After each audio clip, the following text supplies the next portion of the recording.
हेमंत दास अभिमुखी रामचंद्रपुर आम गाँ माँ मंगलांकर मंदिर आम गाँव में नथिला दीर्घ 20-25 वर्ष तलू भी किसी नथिला मंदिर आमे बापा माँ दादा मानकर बहुत सहयोग एवं सरकार किसी अनुदान जो आम ग्राम माँ मंगला गोटे मंदिर प्रतिष्ठा करूँ से बहुत खुशी से ही मुहूर्त आमे आज गोटे महायज्ञर आयोजन करूँ आमको ये यज्ञ बहुत सहयोग मिलूँ सबू गाँव एंटार पुरुष स्त्री लोक मैंने ग्रामवासी मैंने समस्ते आमको बहुत सहयोग करूँ आमे बहुत खुशी अच्छु ये यज्ञ मुहूर्त आम ग्रामर 25-30 जन लोक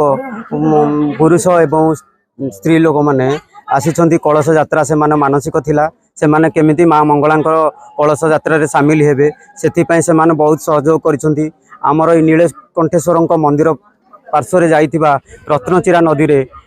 सेही ठीक कलश यात्रा होउची सेठू एबे आमर मंदिर अभिमुखे कलश यात्रा बाहरिबो तेणुकरी आमर 3 दिन आमर यज्ञ होउची साई समस्त भाई और भौणी मैंने सब वयस्क लोक नहीं आम जहाँ आमको सहयोग बहुत मिली आम बहुत गर्विता तेणु दुख लगुच आमर एत दिन कथा मानसिक आमर पूर्ण है से आम बहुत दुखे थिलु तेणुक आज बहुत खुशी ये जिनस आम बहुत खुशी